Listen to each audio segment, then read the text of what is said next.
लाभ और हानि, ठीक है। लाभ और हानि में पहला क्वेश्चन आप लोग को कह रहा है 8th क्लास, सुनिए। रोहित एक पुराना अलमीरा खरीदता है। कितना खरीदता है अलमीरा? पहला क्वेश्चन, अलमीरा कितना खरीदता है? कितना खरीदता है अलमीरा? 700 रुपया, ठीक है ना। 700 रुपया में 6700 में रुपया खरीदता है, समझ अलमीरा खरीदता है। इसके बाद मरम्मत का भाव, मरम्मत का भाव खर्च भाव बैठता है। कहता है मरम्मत कर देता वो, इसको मरम्मत करवाता, ऊपर से मरम्मत करवाता। मरम्मत का मतलब ऊपर से खर्च करवाता, समझे, ठीक करवाता। कितना रुपया कराता? 300 रुपया, 300 रुपया करवाता है नहीं। हम आपको बोले थे आप खरीदेंगे, ठीक है ना, आप खरीदेंगे और ऊपर से जितना मरम्मत के लिए रुपया लगेगा, समझ रहे, वो दोनों को मिला के क्या बनाया जाता है? क्रयमूल बनाया जाता है। क्या बनाया जाता है? क्रयमूल बनाया जाता है, ठीक है ना। क्रयमूल इसलिए क्रयमूल बराबर क्या हो गया? क्रयमूल बराबर क्या हो गया? क्रयमूल बराबर CP इक्वल टू क्या होगा? CP इक्वल टू 6700 प्लस 300 बहुत कितना हो जाएगा? टोटल क्रयमूल 7000 हो जाएगा, नहीं जाएगा? 7000 क्रयमूल हो जाएगा ना, ये समझे ना। कितना हो जाएगा? 7000 क्रयमूल हो जाएगा। उसके बाद कहता है कि अगर जो उसे 7500 रुपये में बेच दिया जाता है, कितना रुपया में? 7500 रुपये में बेच दिया जाता है। उसको बेचा कितना हुआ? बेचा मैंने भाव विक्रय मूल, बेचा मतलब विक्रय मूल भाव, ठीक है ना। इसलिए इसका विक्रय मूल कितना हो गया? 7500 रुपया हुआ। कितना हो गया? 7500 रुपया इसका विक्रय मूल हो गया। अब जरा सा देखो, हमने वो खरीदा में टोटल कितना में? वो 7000 में, अब बेचा करते वो 7500 में।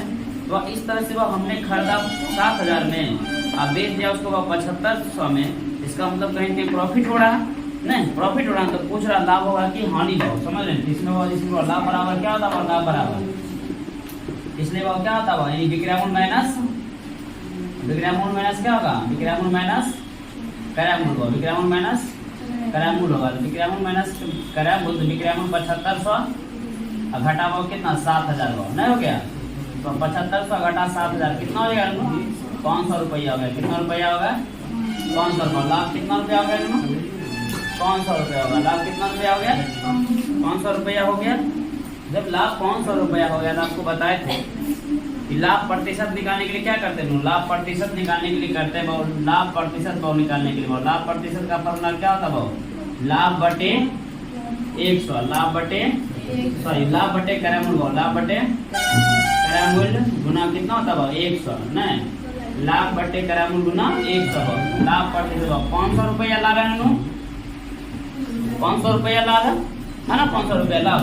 तो 500 बटे भाव क्रयमूल कितना भाव? 7000, 7000 भाव क्रयमूल है। अब गुना भाव कितना? 100 है ना। 0 0 कट जाएगा ना, 1 0 1 0 कट जाएगा ना, कटेगा। फिर ये 0 भाव ऊपर से कट जाएगा, बच गया कहते भाव 50 बटे 7 भाव। 50 बटे 7 हो गया। इसको प्रतिशत भाव लगाएंगे, हमेशा जब भी लगाएंगे हम प्रतिशत में, क्योंकि प्रतिशत निकालना ना। अब देखिए भाव 7 7 49 होता है ना, पता है? 7 7 49 होता है, ठीक है ना। भाव 7 7 49 होता है। भाव 49 से 50 बच गया केवल शेष भाव, इसलिए 1 बटे क्या हो जाएगा? 7% हो। 7 गुना 1 बटे 7% हो गया भाव। लाभ नहीं हो गया? समझे इस क्वेश्चन को? कोई दिक्कत भी है? नहीं ना दिक्कत है। दूसरा क्वेश्चन समझेंगे।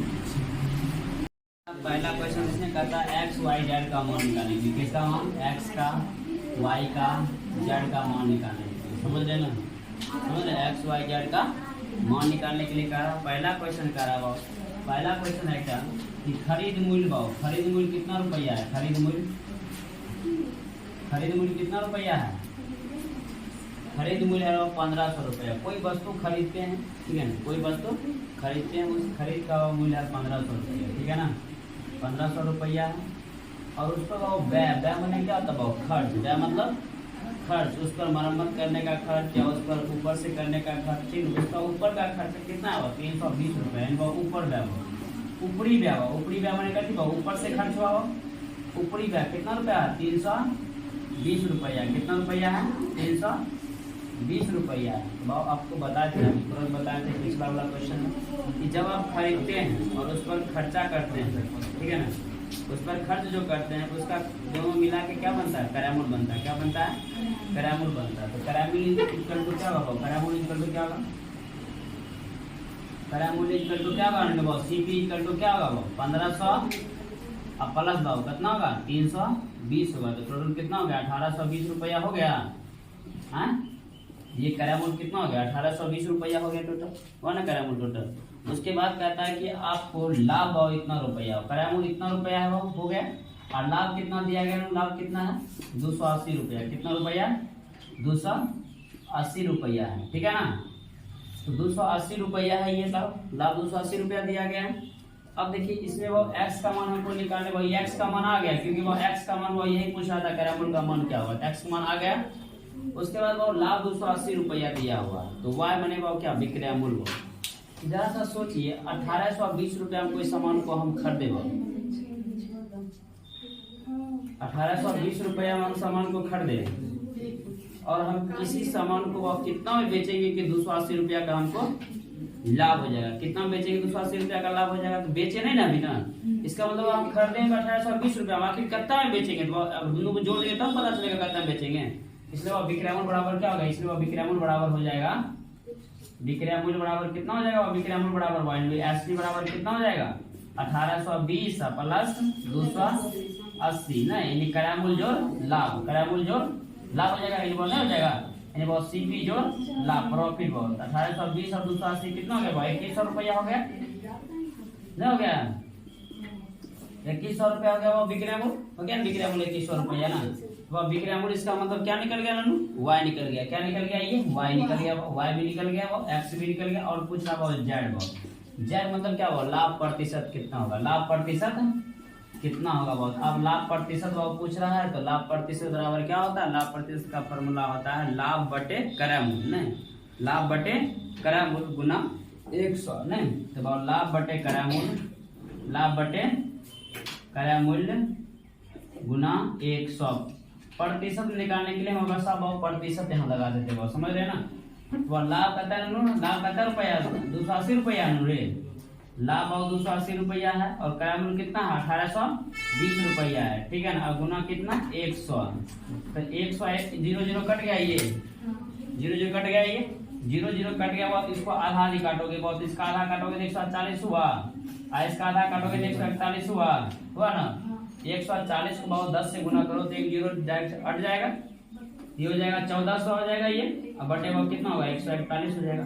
अब जब 1400 को आप 1400 को जब भाग दीजिएगा किससे 141 से भाग दीजिएगा, तो अब कितना मर्तबे में कटेगा 9 मर्तबे में कटेगा ना, 9 मर्तबे में कटेगा ना। वो 1 9 में 9 6 4 9 चौके 36 6 बाकी बचा 3 9 3 12 ना, कितना हो जाएगा 10 में 9 गया 1 9 में 6 गया 3 3 में 2 गया वो 31 हो ना, कितना हो गया वो 9.131 बटे 141% हो जाएगा, समझे ना। बहुत जेड का मान निकल गया, इसके बाद जेड का मान क्या निकला लाभ का, 9.131 बटे 141%। समझ में आ गया, आया किसी को समझ में, सबको आगे समझ में, ठीक है। इसको उतार, दूसरा नंबर क्वेश्चन है, दूसरा का 2 नंबर क्वेश्चन है 240। देखो खरीद मूल्य कितना रुपया है 240, खरीद मूल्य कितना रुपया का खरीद मूल्य। अच्छा खरीद मूल्य को क्या कहते हैं सीपी भाव, क्या कहते हैं क्रय मूल्य भाव, क्या कहते हैं क्रय मूल्य भाव। कितना रुपया है 240 रुपया, खरीद मूल्य का कितना रुपया है 240 रुपया है, ठीक है 240 रुपया है, ठीक है ना। उसके बाद देखो ऊपरी व्यय भाव, ऊपरी व्यय बने देखिए ऊपर से खर्च किया जाता है, कितना खर्च किया जाता है ऊपरी व्यय बने मतलब ऊपर से भाव कितना रुपया खर्च किया जाता है ऊपर से भाव 20 रुपए भाव, कितना 20 रुपए। आप मान लीजिए कोई वस्तु हम 240 में खरीदे भाव, ठीक है ना, आपको भाव 20 रुपया क्या करने पर लग गया भाव मरम्मत कराने में लग गया, क्या करने में लग गया मरम्मत भाव, मरम्मत मैंने भाव ऊपर से हमको ठीक ठाक कराने में लग गया, ठीक है ना, समझ रहे ना। तो 20 22 टोटल क्रय मूल्य कितना हो गया, इसमें क्रय मूल्य कितना हो गया भाव, क्रय मूल्य कितना हो गया भाव 240 प्लस 20 कितना रुपया होगा 260 रुपया हो गया, हुआ ना 260 रुपया क्रय मूल्य कितना रुपया हो गया 260 रुपया हो गया, ठीक है। उसके बाद कहता है कि वो क्रय मूल्य बहुत एक्स का मान निकल गया, वो एक्स एक्स निकल तो क्या होगा 260 रुपया होगा ना, ये समझो एक्स का मान निकल गया वो, ठीक है ना। अब देखिए y का मान बहुत कितने, किसका मान y का मान, ठीक है ना। अब देखो विक्रय मूल्य कहता है, वो देखो वो विक्रय मूल्य क्या है, इसका मतलब विक्रय मूल्य बराबर आप जानते हैं क्या होता है, विक्रय मूल्य बराबर विक्रय मूल्य बराबर क्या होता है? क्रय मूल्य जोड़ लाभ, क्रय मूल्य जोड़ लाभ होता है। क्रय मूल्य जोड़ भाव लाभ, क्रय मूल्य जोड़ भाव, क्रय मूल्य जोड़ लाभ बराबर कितना होता है? विक्रय मूल्य। क्रय मूल्य कितना भाव? 260 रुपया है क्रय मूल्य, नहीं 260 रुपया है, 260 रुपया क्रय मूल्य जोड़ भाव। लाभ कितना रुपया भाव? 20 रुपया। लाभ कितना रुपया था भाव? 20 रुपया लाभ था ना। लाभ कितना भाव था? लाभ दिया गया है, सॉरी भाव लाभ नहीं दिया गया, लाभ नहीं दिया गया इतना सोचिए। विक्रय मूल्य अगर जो आपको हानि दिया गया भाव, क्या दिया गया? हानि दिया गया भाव, ठीक है। जेड बराबर भाव कहता है, जेड बराबर क्या हुआ? जो कि हानि भाव 10% दिया गया। हानि कितना दिया गया? 10% दिया गया भाव। जरा सा सोचिए, ये भाव क्रय मूल्य हो गया भाव, समझ रहे? टोटल क्रय मूल्य हमको निकल चुका है, क्रय मूल्य निकल चुका है और विक्रय मूल्य भाव निकालना है हमको, ठीक है। कितना निकालना है? विक्रय मूल्य भाव कितना निकालना है? विक्रय मूल्य निकालना है। अब जहाँ पे भाव हानि प्रतिशत भाव दिया गया, हानि प्रतिशत कितना भाव दिया गया? 10% दिया गया है। तो हानि प्रतिशत का फॉर्मूला क्या होता है? हानि प्रतिशत का फॉर्मूला हानि बटे 100 भाव, हानि बटे सॉरी हानि बटे क्रय मूल्य भाव, हानि बटे क्रय मूल्य गुना 100 भाव होता है। तो हानि प्रतिशत कितना गया भाव? 10% दिया गया, दिया गया ना। अब हानि पता नहीं है, हानि पता नहीं है। अब बटे भाव क्रय मूल्य पता है 260 रुपया भाव गुना 100, 1 0 0 कट जाएगा। 26 रुपये बाहर का भाव आ जाएगा, वो 26 है ना हो जाएगा भाव 260 इन भाव हानि बराबर क्या हो जाएगा? सुनो 26 गुना करेगा भाव 10 से भाव 260, अब बटे भाव 10 भाव 1 सुना कट गया भाव हानि का 10 रुपया का होगा भाव 26 रुपया का हानि हुआ, हानि 26 रुपया हुआ। इसका मतलब भाव सोचो भाव हमको हानि हो रहा है, तो इसका मतलब जितना हम खरीदे उतना हम नहीं बेचे हैं, जितना हम खरीदे उतना हमने कुछ कम में बेचे, इसका मतलब हानि हुआ। तो इसमें भाव हानि बराबर देखो भाव, इसलिए भाव विक्रय मूल्य बराबर क्या होगा? भाव विक्रय मूल्य बराबर क्या होगा? क्रय मूल्य माइनस हानि भाव, क्रय मूल्य माइनस क्रय मूल्य माइनस